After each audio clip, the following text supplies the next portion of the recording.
Internal assessment 1 रो periodic test 2 ज्यामितिर किछि प्रश्न उत्तर करिया। प्रथम प्रश्न, गोटे रश्मिर डैश टी प्रांत बिंदु थाए, उत्तर है गोटे। 2 नंबर प्रश्न, 50 टी सरल रेखा परस्पर को अति कम रे केतोटी बिंदु रे छेद करिवे, उत्तर है गोटे।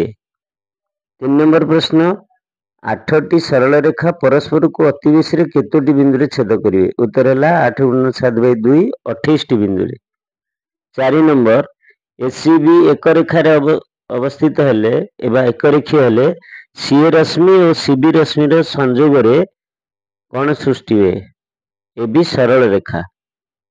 5 नंबर, एबीसी एक रेखीय हेले एबी 4 एकक एसी 7 एकक हेले बीसी केते, बीसी हबो उत्तर हबो 3 एकक।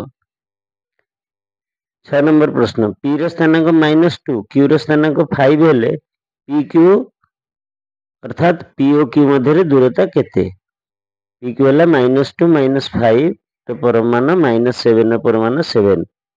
8 नंबर, गोटे कोणर डैश टी बाहु थाए, गोटे कोणर 2टी बाहु थाए। 9 नंबर, चित्र रे मेजर ए ओ सी रो परिमाण केते, हम जानचे सन्निहित परिपूरक दुटा को मिसेले 180 डिग्री, 3x + 60 = 180, 3x होची 120 ताले x है 40 डिग्री, ताले ए ओ सी हबो 2 × 40 फेडाण 5 75 डिग्री। 10 नंबर, गोटे कोण तार परिपूरक कोण ठारू 20 अधिक, गोटे कोण तार परिपूरक कोण रु 20 अधिक हेले कोणटीर परिमाण केते, तो कोण हला x, प्रश्न अनुसार 180 - x + 20, x है 200 - x, x है 100 ताल कोणटीर परिमाण 100 डिग्री।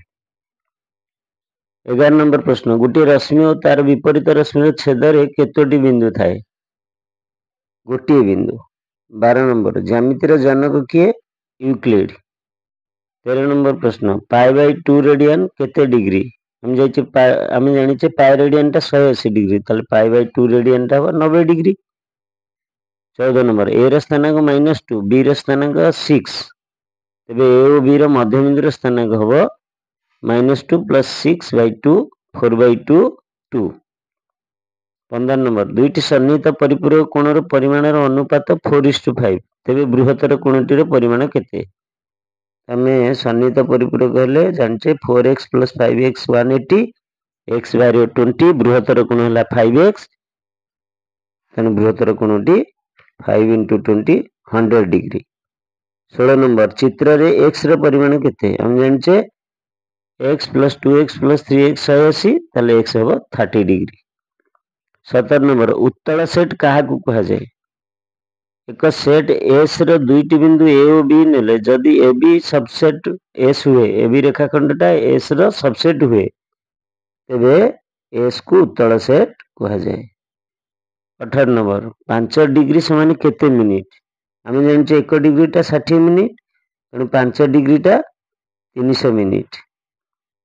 19 नंबर, प्रतिप कोण कहा को कहा जाए, उत्तर है गोटे कोणर बाहुद्वयर विपरीत रश्मि द्वारा गठित कोण को उक्त कोणर प्रतिप कोण कहा जाए। 20 नंबर, समतल डैश मानकर सेट, उत्तर है बिंदु।